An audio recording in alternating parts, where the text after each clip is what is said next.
hablando del Seminario Internacional UNAM-UBA, Angustias, Temores, Desventuras y Esperanzas del Derecho en este año de pandemia. Me da mucho gusto presentar el día de hoy pues a todos los miembros de la Universidad Nacional Autónoma de México, en particular de la Facultad de Derecho, así como de la Universidad de Buenos Aires y en particular de la Facultad de Derecho, quienes nos acompañan el día de hoy, empezando por el doctor en esta presentación, el doctor Alberto Bueres, decano de la Facultad de Derecho de la Universidad de Buenos Aires, y como anfitrión el día de hoy, nuestro director, el doctor Raúl Contreras Bustamante, en su calidad de director de la Facultad de Derecho de la Universidad Nacional Autónoma de México. Me permitiré ceder la palabra a la doctora Andrea Mercedes Pérez para que continúe con la moderación del presente seminario. Me da mucho gusto saludarlos y ver la continuidad que tenemos en los trabajos que llevamos entre la Universidad de Buenos Aires y su Facultad de Derecho y la UNAM y nuestra querida Facultad de Derecho. Adelante, Andrea, muchas gracias. Hola, buenas tardes a todos y cada uno de ustedes. Es un verdadero placer para mí representar a la Universidad de Buenos Aires en este acto de inauguración del Seminario Internacional entre la UNAM y la Universidad de Buenos Aires sobre angustias, temores, desventuras y esperanzas del derecho en este año de pandemia que transitamos. Así que seguidamente le cederé la palabra al doctor Raúl Contreras Bustamante, señor director de la Facultad de Derecho de la Universidad Nacional Autónoma de México. Muchas gracias, Andrea. Muy buenas tardes, tengan todas y todos ustedes que nos están viendo en vivo a través de la página oficial de la Facultad de Derecho. Estamos transmitiendo a través de Facebook Live. Mandamos un saludo cordial hasta Buenos Aires y a todos los países hermanos de Latinoamérica que nos están viendo y a quien también nos está viendo en México. Este evento es un motivo muy especial de alegría para la Facultad de Derecho. El tener esta reunión para fortalecer los lazos de hermandad que existen con la Universidad de Buenos Aires, con quien la UNAM tiene una alianza estratégica en la Unión Iberoamericana de Universidades que reúne a las grandes macrouniversidades de Iberoamérica. Me da mucho gusto saludar a mi amigo Alberto Jesús Bueres, decano de la UBA, con quien hemos hecho muchas jornadas de trabajo. Y esta tarde nos da un placer enorme estar compartiendo con nuestros hermanos argentinos y mexicanos este seminario que tiene un nombre pues muy sugestivo y atractivo sobre las angustias, los temores, las desventuras y esperanzas del derecho en este año de la pandemia. Como ustedes sabrán, estamos acostumbrados a esta nueva normalidad porque ya tenemos más de 6 meses de haber suspendido actividades presenciales en la UNAM y hemos tomado ya como costumbre utilizar estas maravillosas herramientas tecnológicas, pero desde luego que siempre es importante este intercambio de experiencias, de actividades exitosas y también, ¿por qué no?, de estrategias que tendremos que tomar en común las grandes macrouniversidades que tenemos la enorme responsabilidad de hacer efectivo el derecho humano a la educación, de que este derecho, que es un derecho que equilibra, que termina con las desigualdades sociales, no se vea interrumpido por la pandemia, tratar de que los alumnos no abandonen los estudios, tratar de que la educación que damos a través de estos sistemas presenciales a distancia sea de excelencia, sea con la mejor calidad posible y sobre todo, pues que podamos establecer intercambio de opiniones para generar conocimiento y para difundirlo en beneficio de nuestras sociedades. Hace unos días, aquí en la UNAM, hicimos un conversatorio con Fernando Sabater y con Juan Villoro, que se llamaba ¿cuál es la mejor receta o la mejor vacuna contra el miedo y el odio? Porque sabemos que durante la pandemia la comunidad tiene mucho miedo y hemos visto en la prensa que en algunos países europeos pues están habiendo manifestaciones que se resisten a seguir siendo obligados por las autoridades de los gobiernos a seguir guardando la distancia o a seguir teniendo confinamiento. Y decían estas personalidades, sobre todo el maestro Sabater, que la mejor vacuna contra estos dos males es la lectura, que procuremos infundirle a los jóvenes que estudian, pues el decirles que es quizá la mejor o la única época que tendrán en su vida para ser estudiantes y lectores de tiempo completo, y que nos recomendaba tratar también de decirles que hay dos grandes recetas para superar esta emergencia sanitaria, que es el coraje y la paciencia. No es la primera pandemia que se vive en el mundo. Incluso Sabater recordó que en el año de 56 España se vivió muy fuerte, y en el mundo se vivió muy fuerte la fiebre asiática, que al parecer tuvo más mortandad que esta, que duró 2 años, y que poca gente se acuerda ya de ella, y que pues habrá que seguir trabajando, seguir estrechando los lazos como lo estamos haciendo hoy, en donde en un aula académica pues podemos tener a muchos amigos, a Osvaldo Gozaín, a quien le mandamos un abrazo, a don Sergio García Ramírez, a quien habremos de escuchar en unos momentos, a Carlos Calvo, y a todos, al magistrado Augusto Pérez Juárez, expresidente del Poder Judicial de la Ciudad de México, quien también nos hace el honor de acompañarnos. En fin, hemos preparado este seminario con mucho cariño, con mucho interés, y desde luego tratando de generar actividades que permitan a nuestras comunidades pues escuchar cosas positivas, analizar qué se sugiere desde la academia, pues para tratar de contrarrestar estos cierres que se han tenido que hacer de los tribunales en todo el mundo como medidas emergentes para detener la pandemia, pero que están dejando de resolver las controversias. Quizá tratar de aprender de esta emergencia y entender pues que tendremos que enseñarles a nuestros jóvenes a ser abogados más mediadores y conciliadores, en lugar de litigantes y pleitistas, para tratar de que la justicia verdaderamente sea pronta, expedita, y evitar que los tribunales de todo el mundo entren en crisis, como parece que están entrando pues por estos meses de la pandemia, que todavía se ven indefinidos e inseguros. No me quisiera extender más, simplemente agradecer a nuestros hermanos, a Alberto Bueres y a todas las autoridades de la UBA por haber accedido a que nuestros profesores, a que nuestros dirigentes de nuestros seminarios, como Hugo Contreras Lamadrid, hayan podido establecer y organizar este evento, que estoy seguro será del interés no solamente de nuestras comunidades académicas, sino de mucha gente que nos ve a través de las redes sociales, porque una de las cosas positivas que ha tenido la pandemia es que las universidades hemos salido a la sociedad.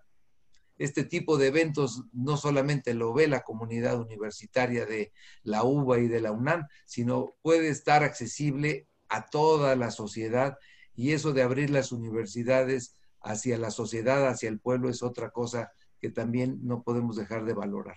Les mando a todos un abrazo y estaremos aquí pendientes de escuchar y de aprender de todos los magníficos exponentes que se han convocado para este seminario, que estoy seguro será un gran éxito. Muchas gracias a todos.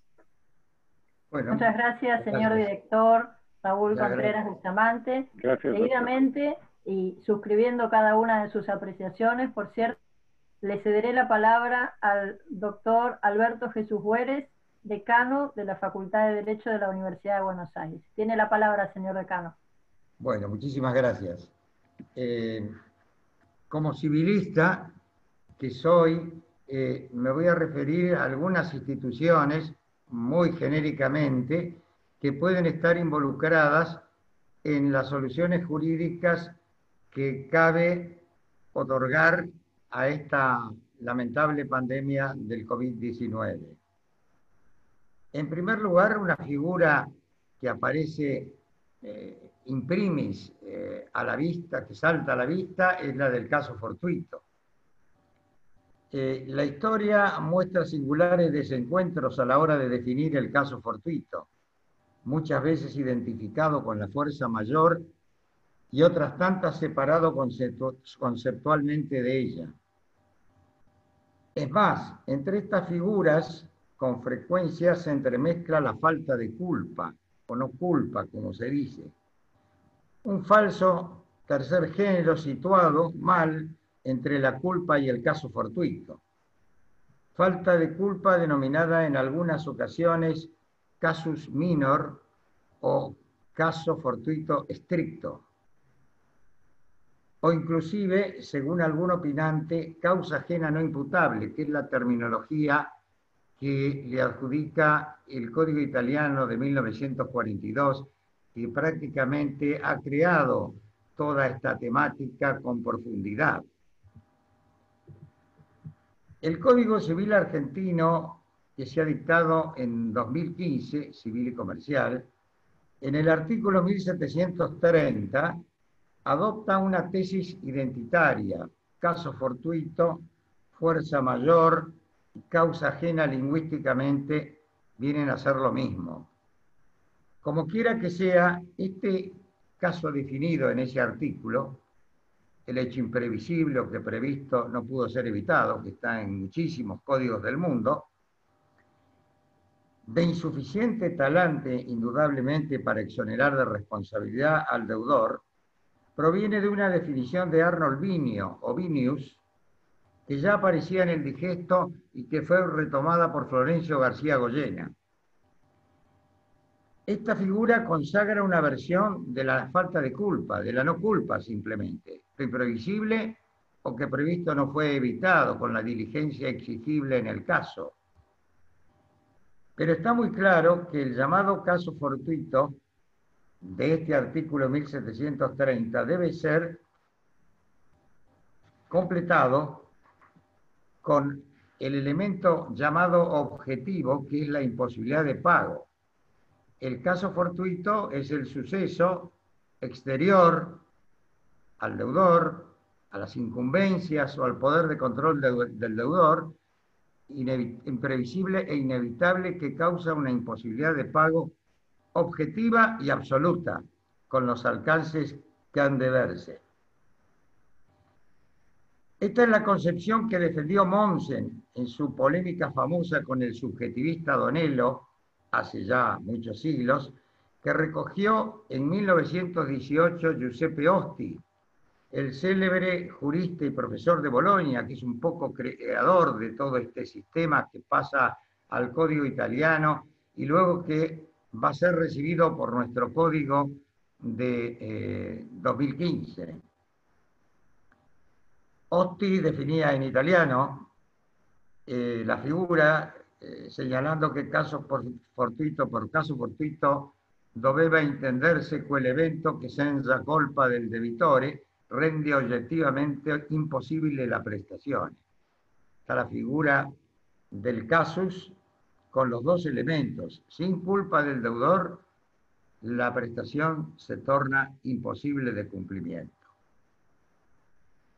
La imposibilidad de pago, pues, extingue la prestación y al no haber obligación alguna no cabe hablar de responsabilidad del deudor. En cambio, si la imposibilidad de pago es imputable al deudor, al casus estricto, a lo imprevisible y a lo inevitable, o a una razón objetiva, la obligación no se extingue, sino que se convierte en la de pagar daños y perjuicios por el fenómeno de la perpetuatio obligationis, la perpetuación de la obligación. De donde es falso que exista, como se dice vulgarmente, incumplimiento imputable e incumplimiento no imputable, pues el fundamento de la responsabilidad contractual es el incumplimiento objetivo, el incumplimiento a secas, tut cur, como se ha dicho, ¿no? Como lo dice, por ejemplo, Carlo Castronovo, Giovanna Vicentini y muchísimos autores actuales. Hay autores que piensan que el incumplimiento se funda en la culpa, la vetusta teoría tradicional subjetivista, teoría del impedimento evitable o del incumplimiento imputable, según la clasificación de Adolfo Di Maio, y por ese camino separan el caso fortuito de la imposibilidad de pago. Son dos aspectos distintos. La imposibilidad de pago serviría para extinguir la obligación solamente, en tanto que el casus estricto, que es el del 1730, el hecho imprevisible o que previsto no pudo ser evitado, falta de culpa, serviría para exonerar o liberar al deudor de responsabilidad. La solución correcta, que considera que el caso fortuito es un fenómeno amplio, complejo, compuesto por ese suceso exterior, imprevisible e inevitable, que causa una imposibilidad de pago objetiva y absoluta, como señalábamos, ha sido consagrada expresamente en los artículos 955 y 1732 del Código Civil y Comercial argentino que nos rige, de 2015. Y son categóricos al disponer precisamente que ese es el único límite de responsabilidad del deudor para todas las obligaciones y para todas las formas de incumplimiento, definitivo, parcial, moroso o incumplimiento o cumplimiento inexacto. Dicho casus amplio produce los dos efectos enunciados. Por un lado, extingue la obligación. Y por otro lado, y como consecuencia de ello, porque al no haber obligación ni siquiera hay incumplimiento, exonera de responsabilidad al deudor. No voy a detenerme en el examen de las imposibilidades temporánea, definitiva, total, parcial, puesto que exceden en mucho el tiempo que nos hemos propuesto para esta disertación y por lo demás no presentan gran interés para el tema. Pero en cambio sí es importante prestar atención a los significados de imposibilidad objetiva y subjetiva y de imposibilidad absoluta y relativa. Según la teoría tradicional, hay imposibilidad objetiva cuando la prestación no puede ser satisfecha por el deudor en concreto ni por cualquier otra persona. Por el contrario, la imposibilidad es relativa cuando el deudor concreto no puede cumplir, pero la prestación puede ser llevada a cabo por cualquier otra persona. Esta distinción se ha impugnado por presentar ciertas inexactitudes, es un tanto trasnochada ya, tales, por ejemplo, el caso de la insolvencia económica, que impide cumplir a cualquier persona y sin embargo no exime de responsabilidad al deudor. Con un enfoque más realista, hoy día se estima que la imposibilidad es objetiva cuando el impedimento para cumplir va referido a la prestación en sí y por sí considerada, mientras que la imposibilidad es subjetiva cuando concierne a las condiciones personales, a las condiciones subjetivas del deudor, en este caso. Siempre que dichas condiciones, naturalmente, no estén conectadas de manera inmediata con la prestación en sí y por sí considerada, ¿no? Tal el caso de la enfermedad, no imputable. Esta categoría ha sido objeto de reinterpretaciones varias y hasta ha sido suprimida y desplazadas sus características al caso fortuito del artículo 1730, a ese caso fortuito estricto, flexibilizado, ampliado, etc. Es la postura que sostienen en Italia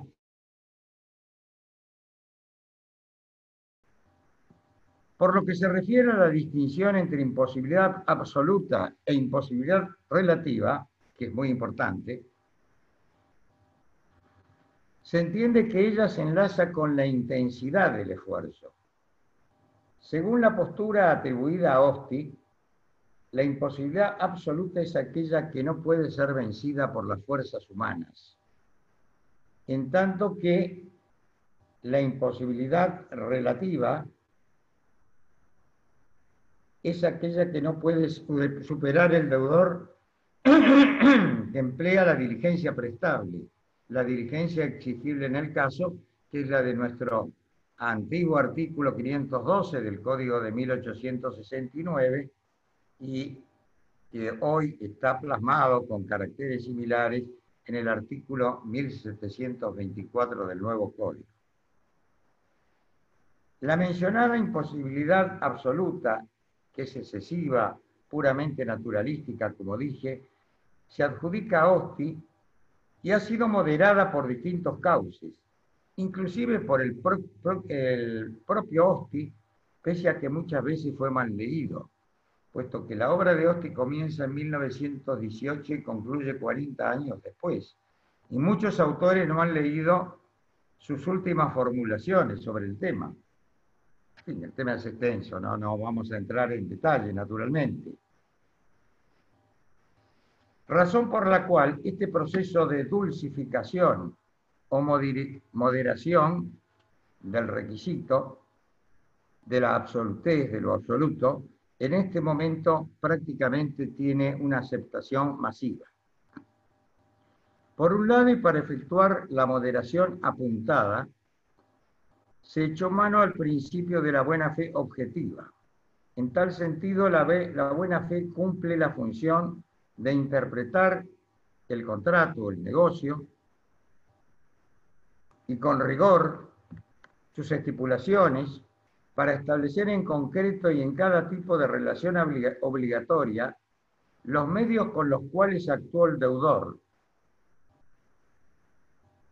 para cumplir. En consecuencia, si el intérprete, luego de ponderar la total economía del contrato, las modalidades, las legítimas expectativas de las partes, llega a la conclusión de que para pagar es menester adoptar medios anormales o excepcionales ajenos a la estructura del acto,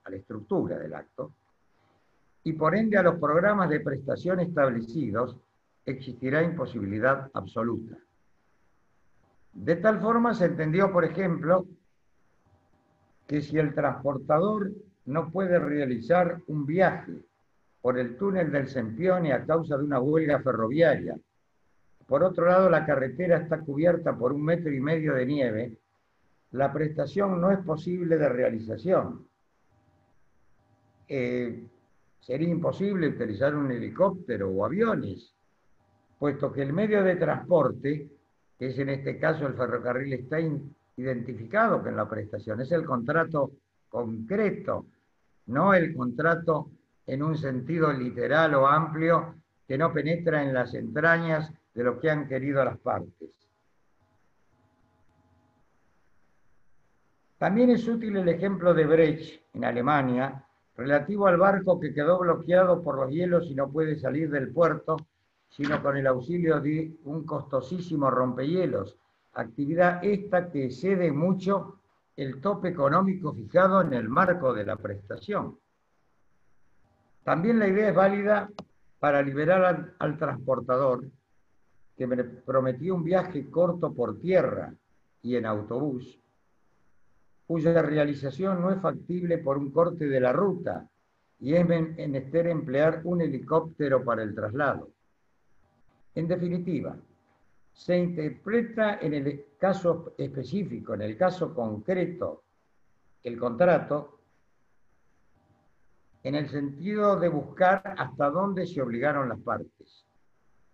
Conviene dejar sentado que el juicio de buena fe no reduce la prestación al obrar diligente del deudor. La no culpa no exime. Pues la imposibilidad de pago jamás se mide enfocando el esfuerzo debido en esos términos, los de diligencia, sino en términos de esfuerzo efectivo, absoluto. Al respecto se ha dicho que una vez determinada por la buena fe la dimensión del vínculo y por ese conducto, individualizado los medios y las modalidades que el deudor debe emplear para cumplir, ninguna dificultad sobreviniente para la adquisición o aplicación de tales medios o modalidades puede, por más grande que sea, constituir una razón liberatoria de responsabilidad por incumplimiento definitivo o moroso. El deudor tiene que soportar el riesgo de que el cumplimiento de la obligación requiere el empleo de trabajo o capital mayor al previsto en el momento de celebrar el contrato. Por otro lado, la morigeración de la imposibilidad absoluta, invencible, se ha realizado también aplicando el principio de la buena fe como criterio de reciprocidad entre acreedor y deudor, imbuido de la solidaridad social, a base de una tarea de integración, en este caso no de interpretación, sino de integración del negocio. Y así como la buena fe puede ampliar la posición del acreedor al crear deberes de protección, los famosos deberes accesorios o secundarios, de aviso, de custodia, de información que debe prestar el deudor al acreedor, de seguridad, la conocida obligación de seguridad de origen francés. También puede ser ensanchada la noción de imposibilidad y por tal conducto reducirse las posibilidades del acreedor de pretender la prestación cuando hay un conflicto de intereses y el intérprete opta por liberar al deudor, pues de lo contrario, precisamente se vulneraría la buena fe y se incurriría en un abuso del derecho. Esto está previsto en el Código Argentino, que en este aspecto supera al modelo italiano, que omite tales manifestaciones, aunque la doctrina, la communis opinio, entiende que deben estar presentes siempre. De tal suerte aparece la figura de la inexigibilidad, que es una subespecie de la imposibilidad absoluta, y que permite al deudor denegar la prestación, puesto que su ejercicio importaría, como señalábamos, un abuso del derecho inatacable. En la categoría quedan emplazados el caso de la cantante, que no concurre a actuar ante la muerte de un familiar directo, un hijo, por ejemplo. El caso en que cumplir crea un serio peligro para la salud. El del empresario que frente a una huelga está en condiciones de conseguir mano de obra para sustituir a los obreros, pero se expone a serios peligros por las posibles agresiones de los huelguistas al personal y a las maquinarias. En estos casos la prestación sería posible de cumplimiento, y si se cumple, se paga. La cantante, pese al desgraciado suceso que ha padecido, puede concurrir a actuar en el espectáculo. Pero si no lo hace, hay una situación de inexigibilidad equiparable qua defectum a la imposibilidad absoluta. Hay autores como Carrasco Pereira y Del Olmo Guarido, que son españoles, que pretenden crear en ciertos casos una fortuicidad, que no es precisamente la del caso fortuito tradicional, y una exigibilidad autónoma también diferente.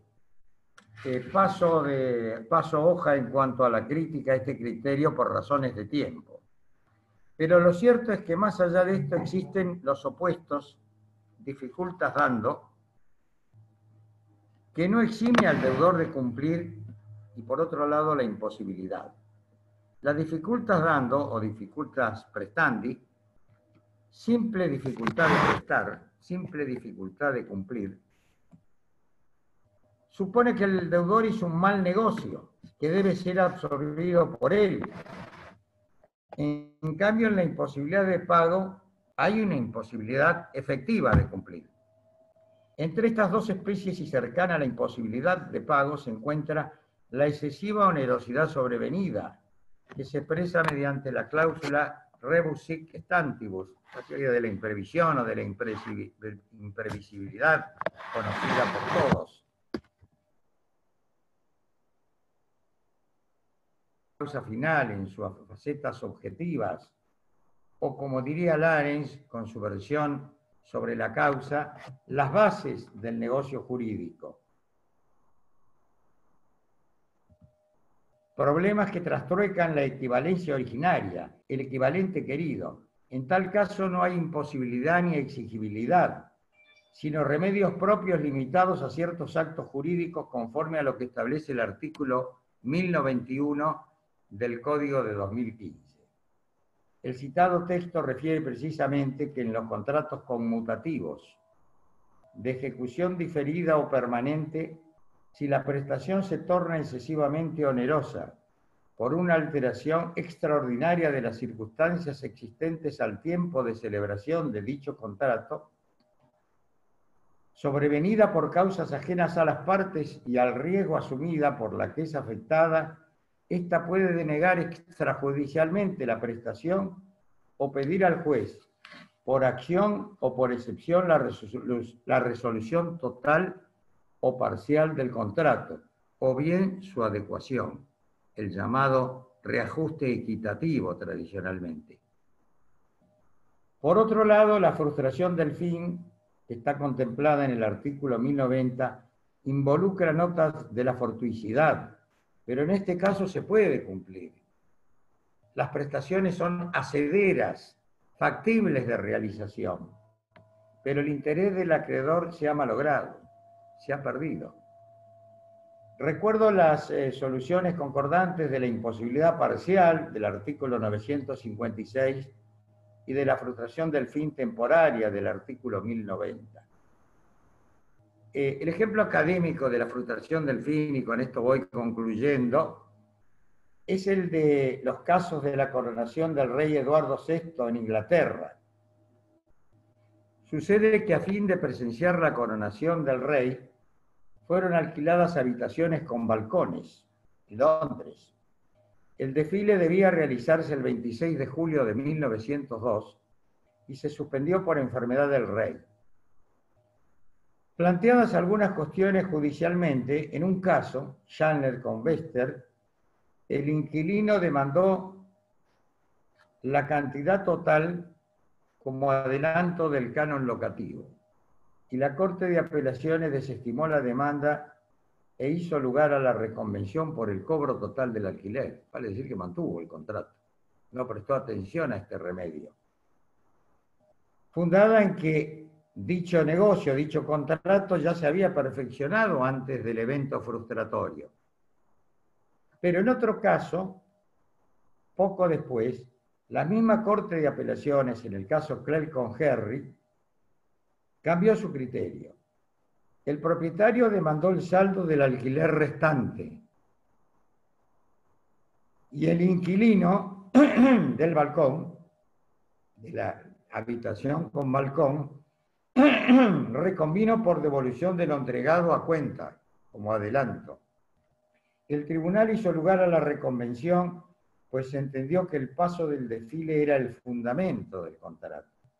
En definitiva, este suceso era, en la terminología del Código de 2015, cuando habla de la causa fin, un móvil causalizado, un móvil incorporado a la estructura del acto por ambas partes, que de no realizarse ha reconducido a la frustración de la finalidad típica. Ya no tenía sentido usar las habitaciones y pagar el alquiler. Para concluir, entiendo que la pandemia del COVID-19 puede generar conflictos emplazables en todas estas figuras, sin lugar a dudas, conforme con las circunstancias del caso. Todo esto al margen de los pactos de responsabilidad o de garantía que puedan celebrarse, cargando los efectos del caso fortuito al deudor, total o parcialmente. Y en este último caso, cuando es parcial la carga, en una suerte de esfuerzo compartido, teoría que ya hemos conocido nosotros oportunamente en desgraciadas situaciones económicas. También puede acudirse al fenómeno de la renegociación, que ya está incluso consagrado en algunos códigos del mundo y que se utiliza muchísimo por los operadores jurídicos. En definitiva, esta lamentable pandemia conducirá a los operadores jurídicos precisamente a profundizar las soluciones propuestas por el Código Civil y Comercial de 2015 y determinará la reviviscencia de otras figuras tradicionales. Muchas gracias. Muchas gracias, señor decano de la Facultad de Derecho de la Universidad de Buenos Aires, Alberto Boeres, por su semblanza en este acto inaugural del impacto que en el marco, por ejemplo, del caso Fortuito puede tener esta pandemia que atravesamos en el derecho de las obligaciones civiles y comerciales. Ha sido muy amable. Bueno, gracias a usted. A continuación vamos a comenzar a escuchar a nuestros expositores. Recuerden, todos los que nos están escuchando y siguiendo a través del Facebook Live de la Facultad de Derecho de la UNAM oficial, que este seminario tendrá lugar todos los viernes de octubre desde hoy a las 13 horas de México y 15 horas de Argentina, por lo que los invitamos a seguir acompañándonos las próximas semanas también. Como les contamos, a continuación hará uso de la palabra el primero de los dos disertantes previstos para el día de hoy. Se trata del doctor Carlos Calvo Costa, profesor titular de Obligaciones Civiles y Comerciales de la Facultad de Derecho de la Universidad de Buenos Aires. Tiene la palabra, doctor. ¿Qué tal? Buenas tardes. En primer lugar, quisiera agradecer, obviamente, a las autoridades de la Universidad Nacional Autónoma de México y de la Facultad de Derecho de la UBA por la invitación cursada para poder compartir este espacio hoy con todos ustedes, ¿no? Y por permitirme ser parte de este seminario internacional. Para mí es un honor poder compartir este panel con el profesor y decano Alberto Boeres, en principio a quien considero mi maestro y me he formado bajo su cátedra y sus enseñanzas, y también con los ilustres profesores Raúl Contreras Bustamante, Sergio García Ramírez y Álvaro Pérez Juárez. Y también vaya mi agradecimiento para el doctor Osvaldo Gossaini, que también posibilitó acá en Argentina que este encuentro se pudiera llevar a cabo. Este seminario, que lleva por título Angustias, temores, desventuras y esperanzas del derecho en este año de pandemia, me llevó a pensar qué temas podría abordar y decidí, como profesor de obligaciones de derecho civil que soy, el poder continuar con la misma línea que anticipó el profesor Boeres y referirme a las posibles consecuencias jurídicas que podría ocasionar el incumplimiento de esas relaciones jurídicas obligatorias mientras duren las restricciones impuestas por los gobiernos y los efectos de esta pandemia. Yo me voy a referir simplemente al tema del caso Fortuito muy brevemente, porque el doctor Boeres lo ha explicado muy extensamente y muy bien, y a su incidencia en esta situación que hoy nosotros estamos padeciendo y que en Argentina lleva ya más de 190 días. Los decretos que fijaron las restricciones comenzaron allá por el 19 o 20 de marzo, ¿no? Por lo cual trataré de ir desde lo general a lo particular. La regla general que impera en el derecho de las obligaciones es que el deudor es responsable por el incumplimiento de la prestación asumida. Esto obviamente denota que se trata de una estructura institucional de la relación jurídica que está compuesta por dos aspectos o fenómenos que son como el anverso y reverso de una moneda, que son la deuda y la responsabilidad. Pero también sabemos que este principio no es absoluto y que puede admitir excepciones en determinados supuestos, como el que estamos atravesando actualmente. El digesto romano ya refería que nadie está obligado a lo imposible. Y ese principio fue recogido por todos los códigos decimonónicos del derecho continental y se reflejan en muchas de sus normas. Ya que estamos con los amigos mexicanos, profesores mexicanos, por ejemplo, el Código Civil Federal de México de 1928, y que sufrió subsiguientes reformas, ¿no? La última creo que data de marzo de este año, posee un capítulo dedicado a las consecuencias del incumplimiento de las obligaciones, de los artículos 2104 a 2118, y establece puntualmente en el artículo 2111 que nadie está obligado al caso fortuito, sino cuando ha dado causa o contribuido a él, cuando ha aceptado expresamente esa responsabilidad o cuando la ley se lo impone. En el mismo sentido, el Código Civil y Comercial argentino, en su artículo 1730, establece que el caso fortuito se refiere al caso fortuito de la fuerza mayor y establece que se considera caso fortuito o fuerza mayor al hecho que no ha podido ser previsto o que habiendo ser previsto no ha podido ser evitado. El caso fortuito, establece esta norma, exime de responsabilidad excepto disposición en contrario, y finalmente el artículo dispone que emplean los conceptos caso fortuito y fuerza mayor como sinónimos, aun cuando puedan tener algún sentido distinto, el caso fortuito más bien ligado a hechos de la naturaleza y el fuerza mayor a hechos que involucran actividades humanas. El Código los toma como sinónimos, como ya lo tomaba el viejo ordenamiento jurídico del Código Civil de Vélez. Entonces lo primero que tenemos que preguntarnos, de acuerdo a lo que estamos viviendo, es si esto que nos toca vivir hoy, esta pandemia del COVID-19, genera un supuesto de caso fortuito o de fuerza mayor. En primer lugar, lo que hay que decir, me parece, es que todas estas medidas de aislamiento social, preventivo y obligatorio, como se lo ha llamado acá en Argentina, representa un supuesto de fuerza mayor, ya que es una orden emanada de una autoridad pública que ha imposibilitado en los hechos el libre tránsito de personas que no estaban contempladas en las excepciones de esa medida, que no eran consideradas esenciales, y por ende no se les impedía ejercer actividad laboral.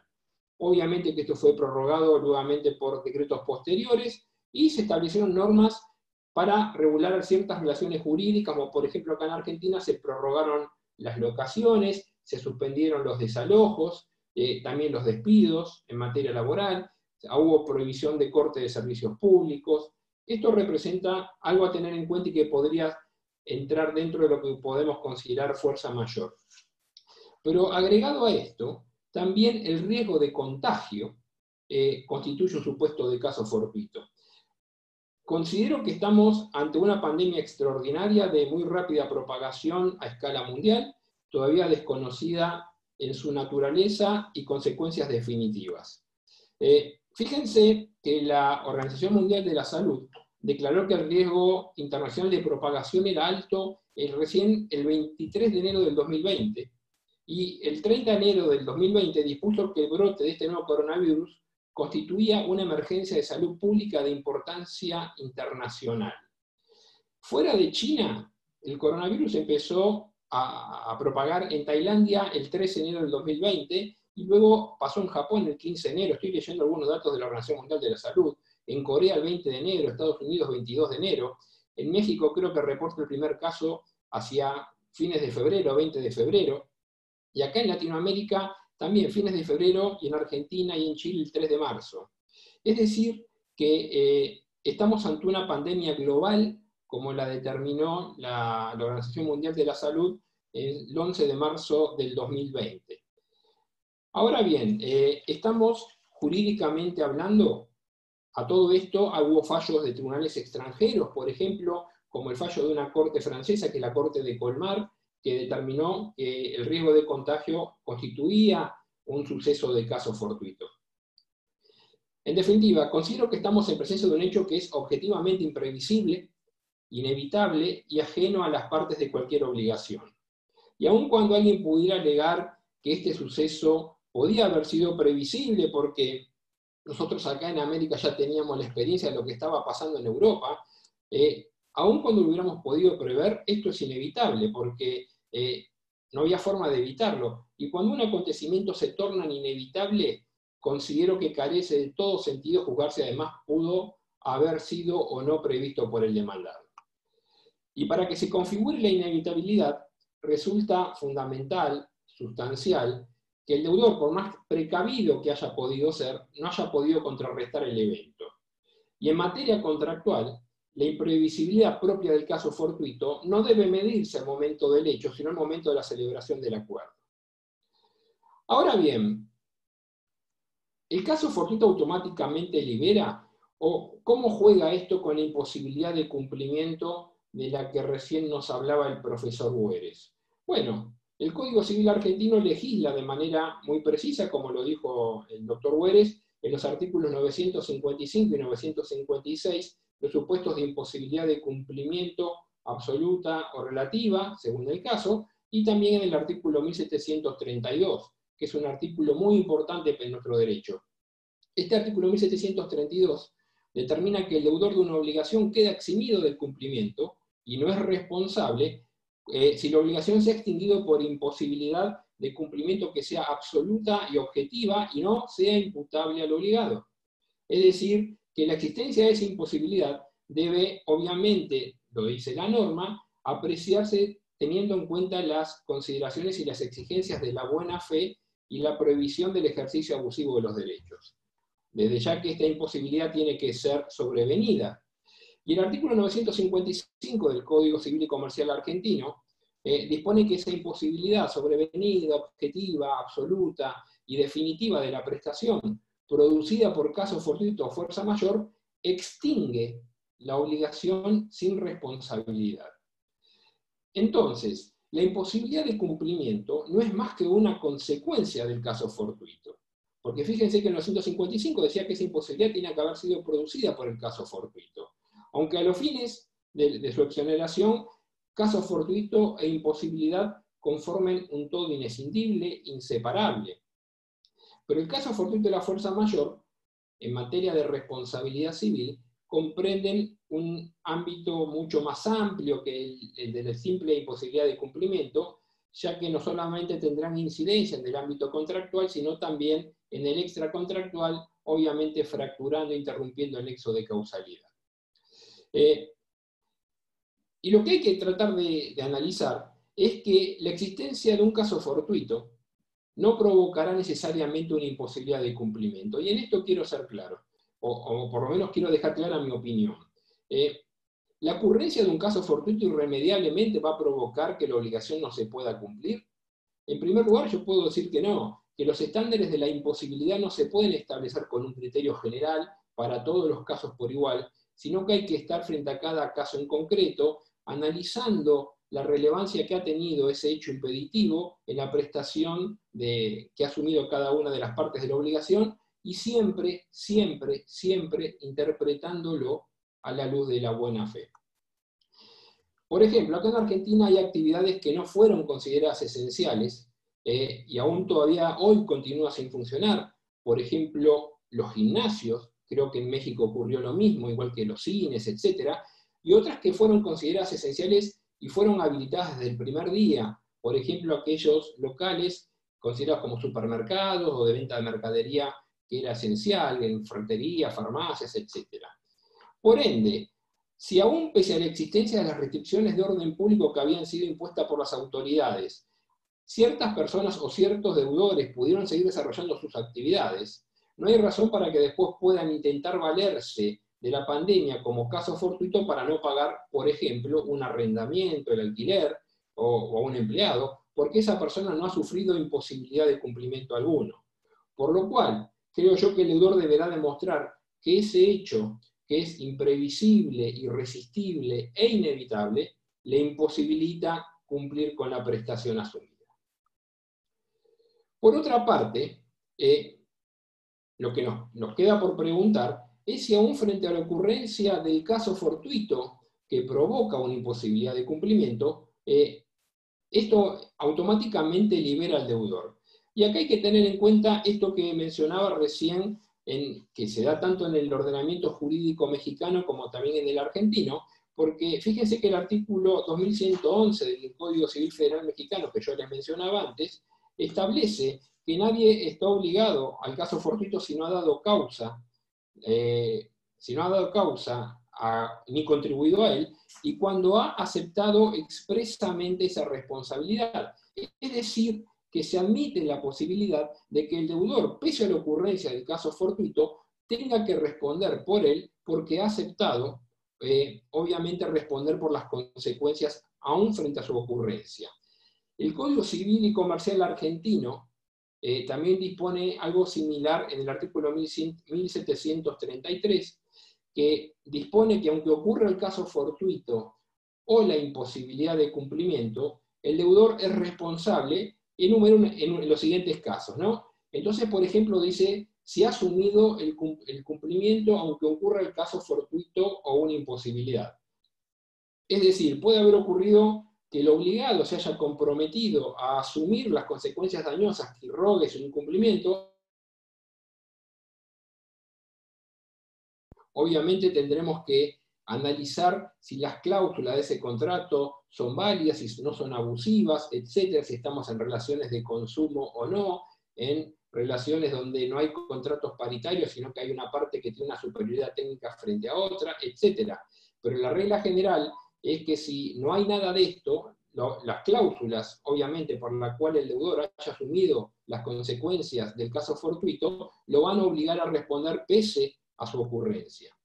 Después también el Código Civil argentino, Civil y Comercial argentino es más preciso en este aspecto porque después detalla que también responderá, aun cuando ante la ocurrencia del caso fortuito, si de una disposición legal resulta que no se libere por caso fortuito o por imposibilidad de cumplimiento.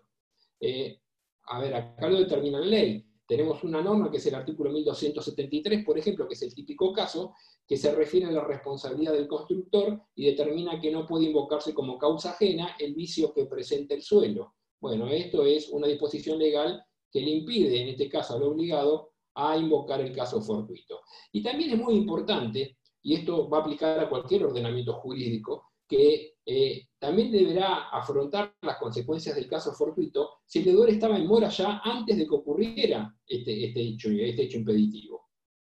Esto me parece lógico, y es que al haber ingresado en estado de morosidad, ya el deudor debe asumir todos los riesgos de esa circunstancia. Y es lógico pensar que si hubiera pagado o recibido la prestación a tiempo, el caso hubiera sido irrelevante y no hubiera incidido, por lo cual su posterior incumplimiento no puede, bajo ningún punto de vista, considero yo, favorecer a quien no ha cumplido en término. Es decir, que si el deudor estaba previamente en mora, no hay posibilidad de que se pueda eximir alegando, obviamente, el caso fortuito y por ende la imposibilidad de pago.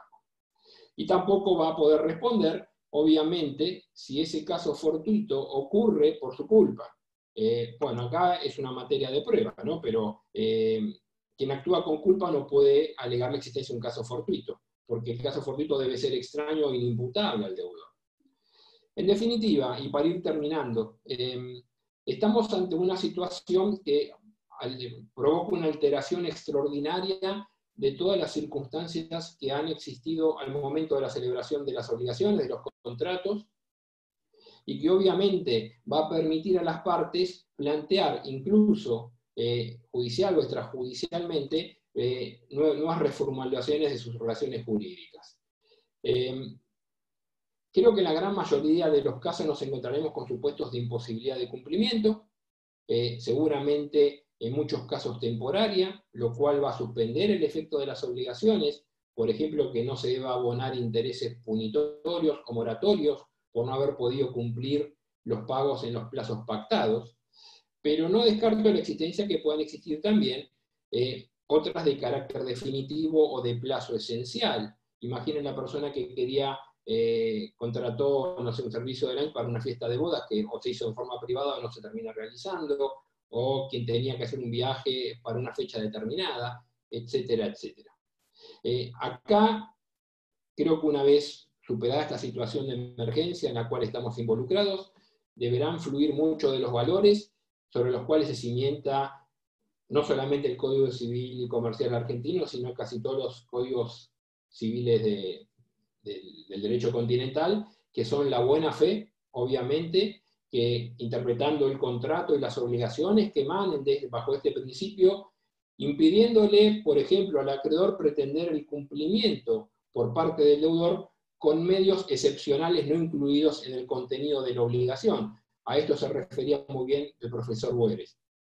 La solidaridad a la hora de la renegociación de las obligaciones contraídas, las partes se van a tener que renegociar y van a tener que comprender que los incumplimientos no fueron provocados por la conducta irresponsable del deudor, sino por circunstancias extraordinarias y que escapan, obviamente, a su control. Y también, quizás, acá se tendrá que dar este criterio del esfuerzo compartido, que le permitirá a ambas partes resignar parte de sus pretensiones para poder llegar a una solución que resulte justa y equitativa para ambas partes.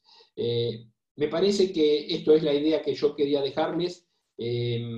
Esto va a ser aplicable a todos los contratos y a todas las relaciones jurídicas, y me parece que sobre todos estos elementos que muy bien detalló el profesor Boeres, el caso fortuito, la imposibilidad van a rondar todas las soluciones jurídicas que se vayan a ir planteando, al menos en este mundo del derecho patrimonial y del derecho civil, en todos los países, porque son los institutos son muy parecidos. Bueno, por mi parte, nada más, les agradezco el de haberme escuchado y muchas gracias por la invitación nuevamente.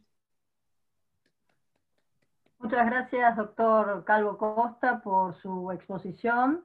Y bueno, ahora para terminar este primer encuentro, tenemos el placer de que este seminario internacional entre la Universidad Nacional Autónoma de México y la Universidad de Buenos Aires reciba como expositor al doctor Sergio García Ramírez, un querido amigo, profesor emérito de la Universidad Nacional Autónoma de México. Tiene la palabra.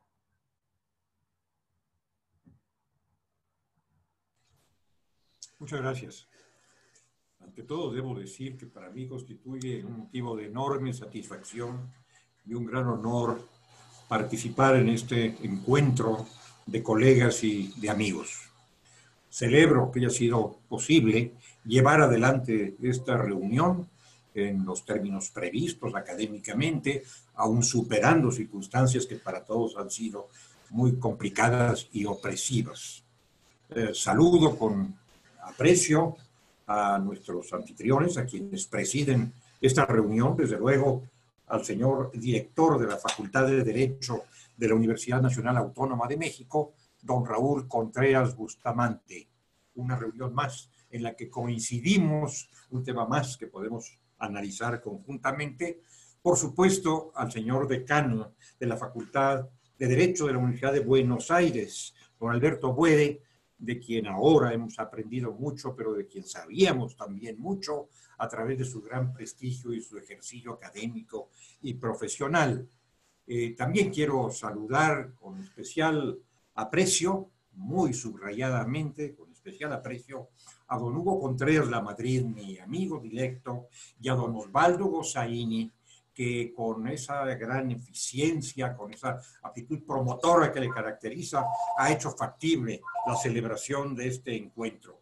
A doña Andrea, por supuesto, también la saludo con gran aprecio. Nos hemos encontrado en nuestras reuniones de este carácter y seguiremos compartiendo seguramente las reflexiones académicas y profesionales.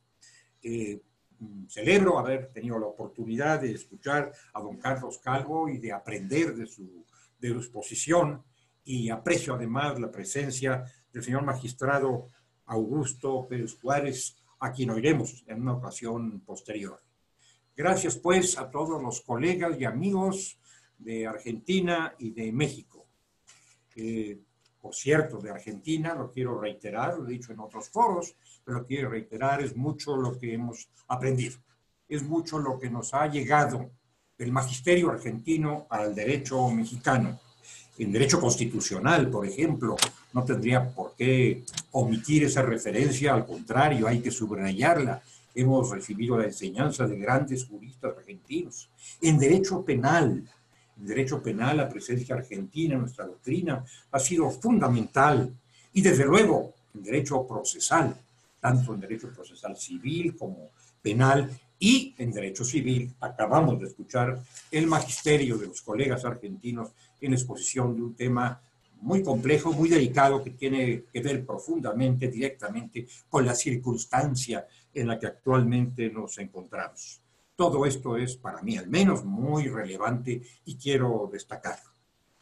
Este seminario internacional, dentro de una línea de reuniones de estas características entre UNAM y UVA, dos grandes universidades, lleva una denominación al mismo tiempo angustiosa y sugerente. Estamos hablando justamente de angustias, de temores, de desventuras y de esperanzas en la época del COVID, la época de esta pandemia. Cuántas cosas acumuladas en tan poco tiempo para tantas y tantas personas a lo largo y ancho de nuestro mundo, del mundo total, del mundo americano y del mundo que cada uno de nosotros comparte directamente, sea la patria argentina, sea la patria mexicana. Hace apenas 7 meses, claro, los inicios son a ver, pero hace apenas 7 meses no teníamos ni siquiera la idea de que esto podría ocurrirnos. Estos 7 meses han cambiado nuestra vida, la vida de las naciones, la vida de los individuos, y han puesto a prueba la eficacia, la operación del orden jurídico en términos generales, pero también en términos particulares en las vidas individuales.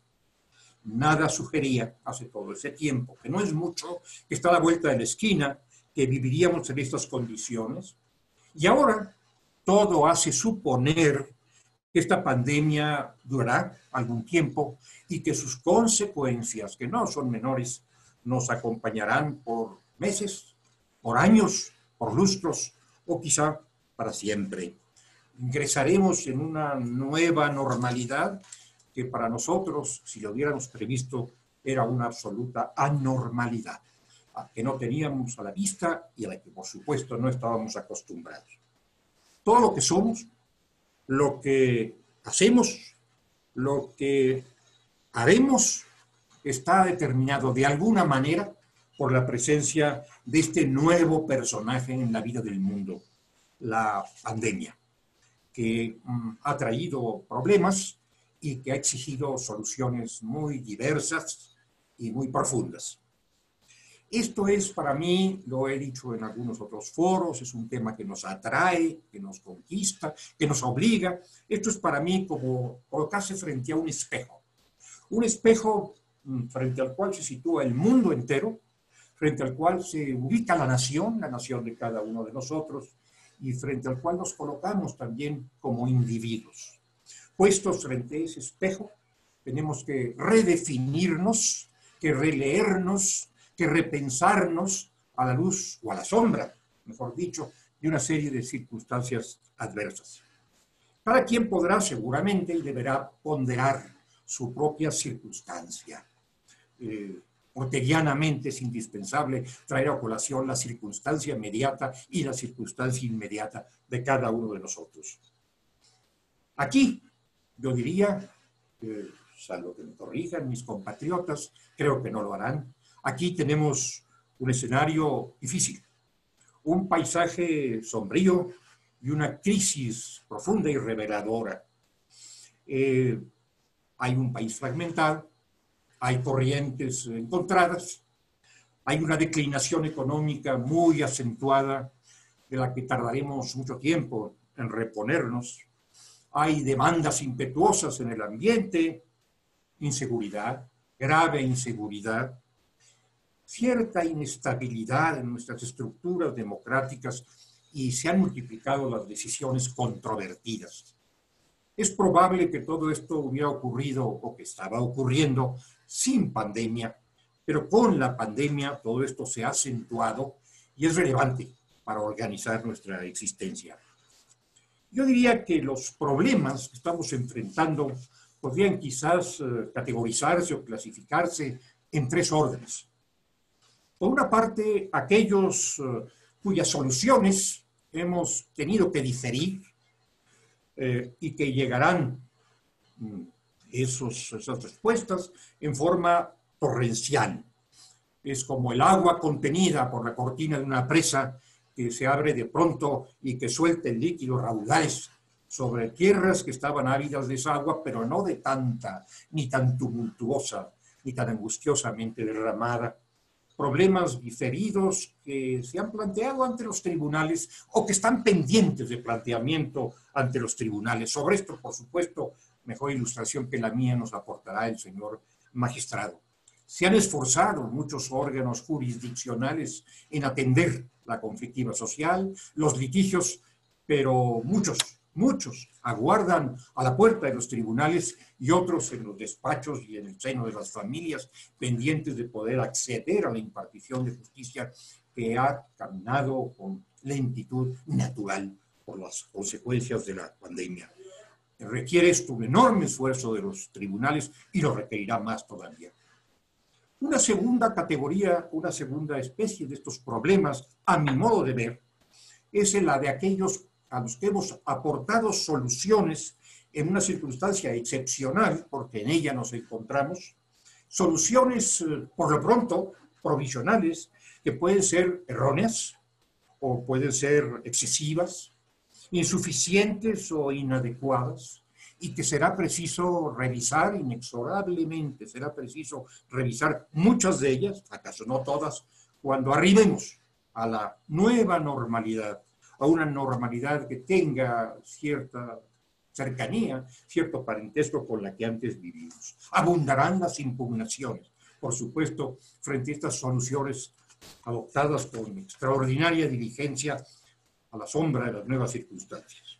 Y luego vendrá una tercera categoría, y estoy siendo muy reduccionista, lo advierto, una tercera categoría que es la de los nuevos problemas. Los problemas que trae consigo el porvenir cercano, el porvenir inmediato, que ya está llamando a nuestras puertas. En realidad, estamos viviendo ya en ese porvenir no imaginado para el cual realmente no estábamos suficientemente preparados. Habrá que enfrentar los problemas del futuro cercano que llama a nuestras puertas. Uno se pregunta en esta situación, es inevitable que nos lo preguntemos, particularmente quienes participamos de las profesiones jurídicas, cuál es el papel del derecho y cuál es el papel de los agentes que estudian o aplican, o ambas cosas, el orden jurídico. La justicia, la seguridad, el bien común, los valores que son el norte de nuestra vida profesional como juristas, están sujetos a revisión. No están siempre, aunque no necesariamente se afecte su esencia, su raíz, su entraña, pero hay una revisión constante del tema de la justicia, del tema de la seguridad, del bien común. Pero ahora todos ellos se encuentran sujetos a tensiones y a presiones que no tenían que asumir o a las que no tenían que responder hace apenas algunos meses. Y esto incide sobre el quehacer de los abogados.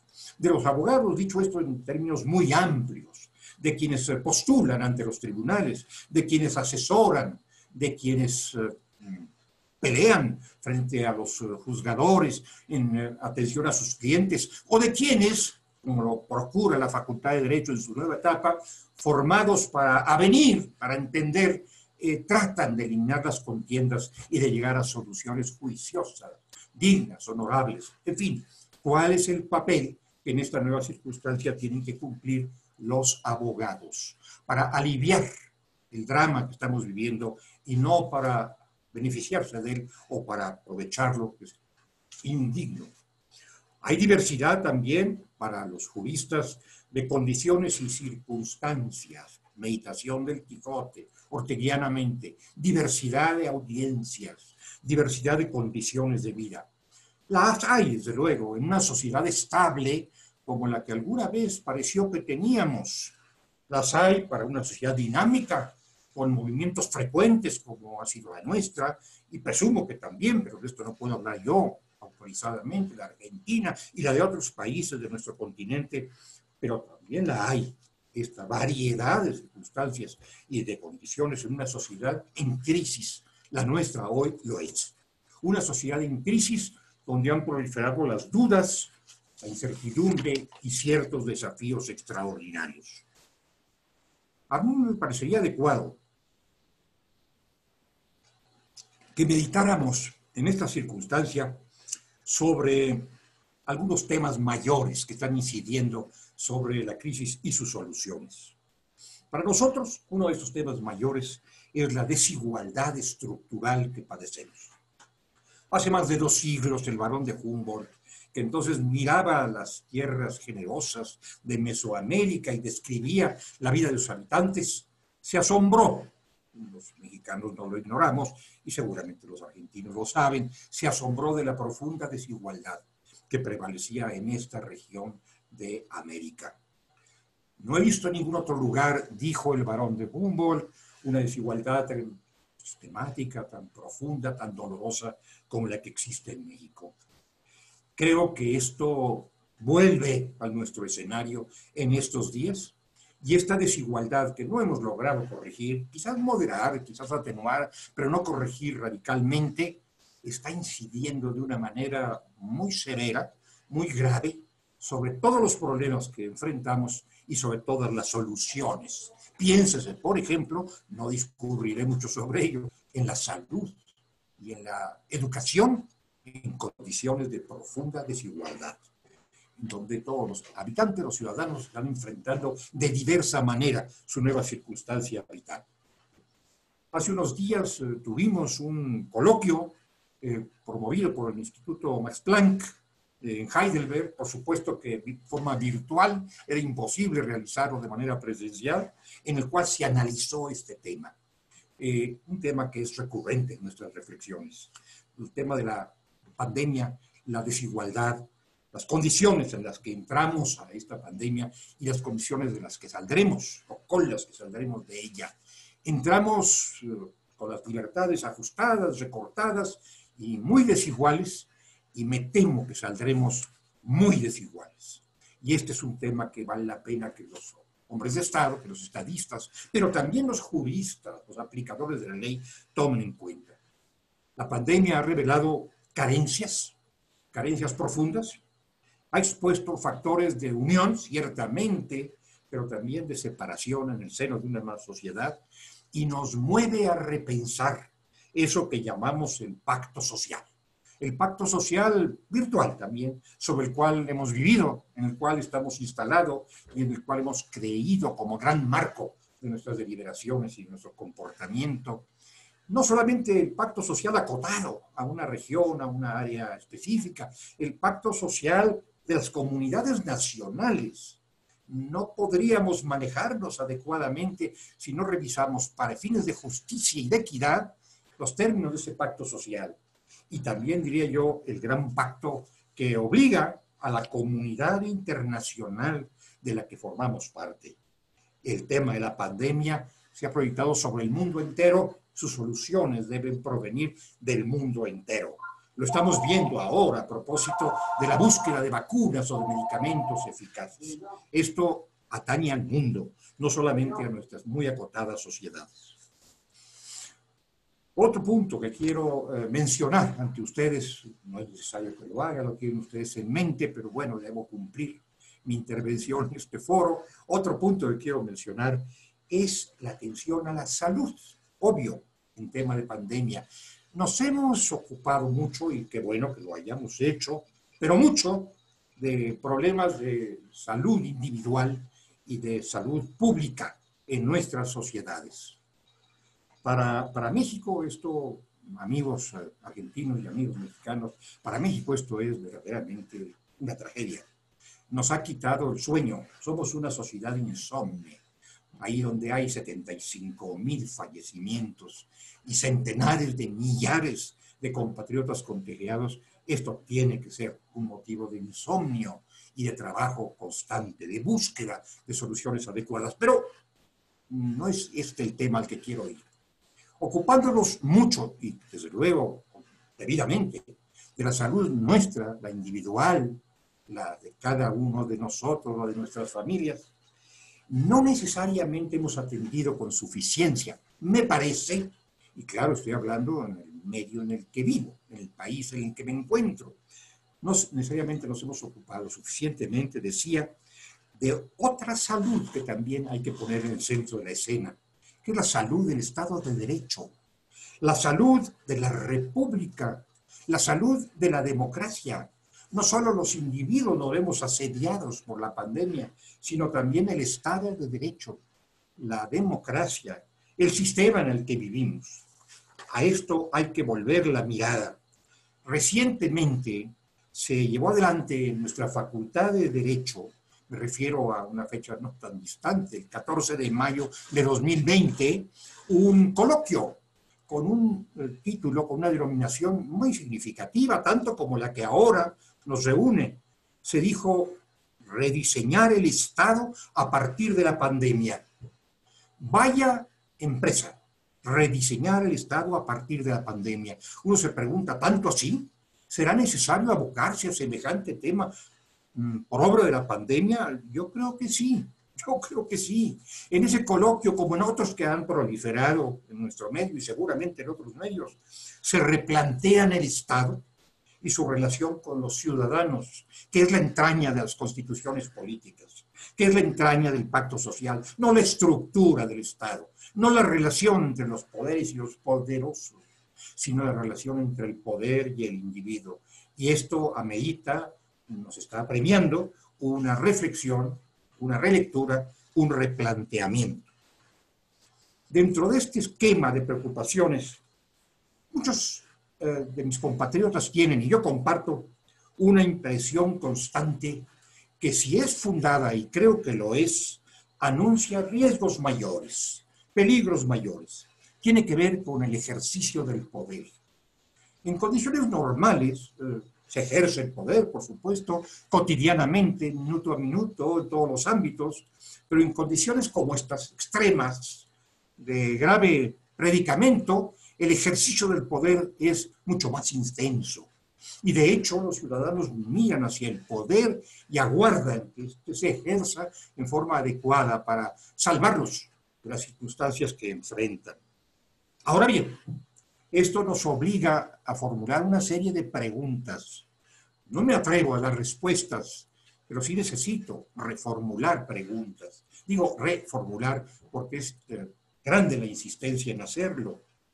Este ejercicio del poder tan singular en condiciones de pandemia es consecuente siempre y en todos los casos con la situación que tenemos, es idóneo para enfrentarla, es proporcional a los problemas que estamos viviendo, o es desmesurado, inidóneo, improcedente, al menos en algunos de sus aspectos. Y esto atañe al Estado de Derecho. Esto atañe a la salud de la democracia. Es congruente ese ejercicio del poder con este sistema de garantía de los derechos del individuo que traemos desde el final del siglo XVIII, la división de poderes, una división que no ha sido abolida. Los poderes están funcionando adecuadamente dentro de la pandemia en esta circunstancia normal, no han sido suprimidos, no han sido abolidos. Hay poderes tradicionales y otros de nuevo cuño, nuevos agentes del poder. Bien, es congruente el ejercicio del poder con esta distribución de funciones entre los poderes de un Estado democrático, o hay tropiezos, o hay déficits, o hay fallas que pueden ser muy severas y que ponen en trance a la democracia a propósito del ejercicio del poder y dentro de la circunstancia de la pandemia que padecemos. ¿Se ha ejercido ese poder en forma congruente con las atribuciones constitucionales de cada uno de los entes públicos?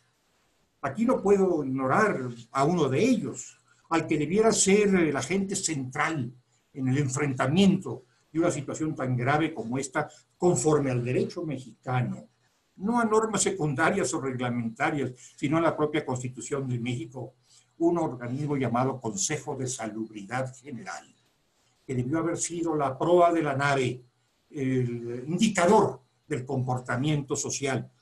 Ha habido eficacia en el desempeño de este órgano magno previsto por la Constitución, justamente para enfrentar problemas de este calado, de esta entidad. Bueno, hay respuestas al respecto, pero no adelanto ninguna porque creo que está en la mente de muchos. Visto el tema, otro punto, otra cuestión, visto el tema desde la indispensable perspectiva de los derechos humanos, cómo ha afectado la pandemia y cómo han afectado las acciones del poder público encaminados a controlar la pandemia, el espectro de los derechos humanos, que tampoco están suspendidos. No hemos tenido en México o en otros países, lo ha habido con distintos matices o fórmulas, pero no hemos tenido en México una suspensión de derechos y libertades o de deberes del Estado. Una suspensión formal, quiero decir, oficial, al amparo del texto constitucional. Entonces, preguntémonos de qué manera la pandemia y las acciones inmediatas del poder desencadenadas por la pandemia han afectado este elenco de los derechos fundamentales de los individuos.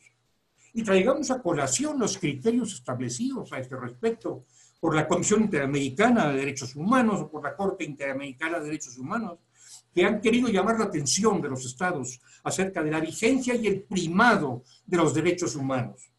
No es posible combatir estos graves males mellando o arrollando derechos fundamentales. Pero tampoco es fácil operar sin con respecto a los derechos fundamentales. Ha habido, nueva pregunta, atención estricta, rigurosa, cabal, al principio de legalidad, que quisiéramos fuera principio de legitimidad, que excluye toda expresión de arbitrariedad. Hemos cumplido con claridad y suficiencia las reglas del juego, vuelvo al pacto social que nos impusimos como sociedad democrática. Las medidas adoptadas van exactamente vinculadas con los problemas y con las soluciones pertinentes e idóneas, es decir, con los fines para los que se adoptan las medidas, o en ocasiones estas medidas han servido a otros propósitos. Hay que decirlo con toda llaneza, con toda claridad, con toda franqueza, para saber en qué mundo nos encontramos y cuál es nuestro diagnóstico republicano, no solamente el de los males individuales, sino el de los problemas colectivos. No ha ocurrido que estas medidas impliquen un signo de concentración del poder, concentración del poder en unas solas manos, cualesquiera que éstas sean, no quieren ingresar en temas políticos o partidarios, simplemente concentración del poder. No ha ocurrido que algunas de estas medidas han mellado la existencia y la operación de diversas instituciones en nuestro espectro político, los órganos autónomos constitucionales, por ejemplo, en cuya precisión, en cuyo estudio ha trabajado nuestra Facultad de Derecho. No ha habido medidas que ahonden divisiones y zanjen de una manera inadecuada las naturales discrepancias que se presentan en una sociedad. Bueno, todo esto debe venir a colación a propósito de la pandemia y de las soluciones que frente a ellas quisiéramos aportar. Y bueno, por el tiempo tan reducido en el que disponemos, y además es razonable que así sea, no mencionaré para concluir sino un solo tema más acerca de estos avatares que estamos confrontando. Un tema más que para los constitucionalistas es tema mayor, el tema del federalismo. Argentina es una república federal, si no han resuelto otra cosa en las últimas horas. Y México también es una república federal porque no hemos resuelto algo diferente formalmente, constitucionalmente, en las últimas horas.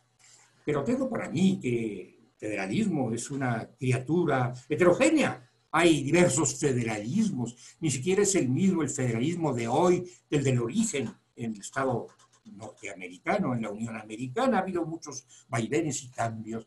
Bueno, tenemos un federalismo a la mexicana.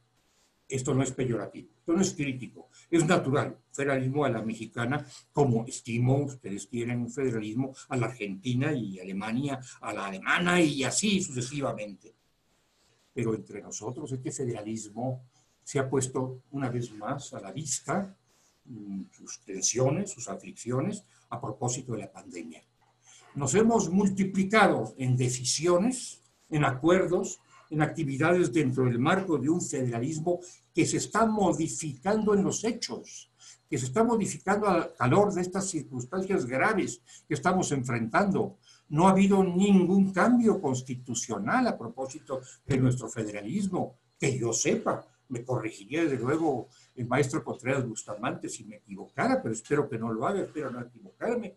No ha habido modificaciones del aparato federal, pero sí ha habido acciones en el marco de nuestro federalismo que son muy inquietantes y que están desembocando, y nos están obligando a desembocar en un federalismo anómalo o, en todo caso, un federalismo diferente.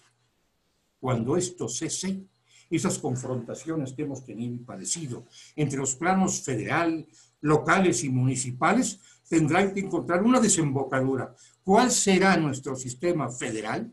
¿Cuál será nuestro sistema municipal cuando concluya, si algún día concluye, como todos esperamos, esta pandemia y sus consecuencias, las consecuencias derivadas de estos movimientos? Bueno, este es otro gran tema que también tiene que ver con la salud, pero con la salud del Estado de Derecho, con la salud de la República, con la salud de la democracia. No podemos ignorarlo para atender solamente, aunque tengamos que atenderlo, la salud individual y la salud social de nuestro entorno inmediato. Seguramente en los próximos días o en las próximas reuniones de este seminario, de este coloquio entre colegas, habrá muchas intervenciones que aborden temas semejantes o similares o idénticos a los que yo he mencionado. No quería hacer otra cosa que aportar algo, motivo de reflexión o recordar, ya que no es nada novedad, recordar ante mis colegas de México y Argentina algunas de las cuestiones que nos preocupan en la circunstancia de la pandemia y en la circunstancia del ejercicio del poder dentro del espacio de la pandemia. Muchas gracias, muy honrado por su atención paciente y generosa. Muchas gracias. Muchas gracias, maestro Sergio García Ramírez, por sus siempre esclarecedoras y significativas apreciaciones. Siempre es un placer escucharlo. Bueno, estamos por concluido este primer encuentro del Seminario Internacional entre la Universidad Nacional Autónoma de México y la Universidad de Buenos Aires. Los invitamos, les recordamos que el próximo viernes estaremos nuevamente aquí para hablar de un tópico muy interesante, como es las miserias, despojos y semillas del derecho procesal mirando lo que se viene. Estarán haciendo las presentaciones iniciales el doctor Osvaldo Gossaini, director del Departamento de Derecho Procesal de la Facultad de Derecho de la Universidad de Buenos Aires, y el doctor Hugo Contreras Lamadrid, en su carácter de presidente del Seminario de Derecho Procesal de la Universidad Nacional Autónoma de México, y comentaremos con los expositores por la Universidad de Buenos Aires, el doctor Marcelo López Alfonsín, y por la Universidad Nacional Autónoma de México, la doctora Karina Gómez Frode. Así que los esperamos, y las palabras de cierre de este primer encuentro se las dejo al querido amigo doctor Hugo Contreras Lamadrid. Muchas gracias por su atención, y a todos los que nos están siguiendo por las redes sociales.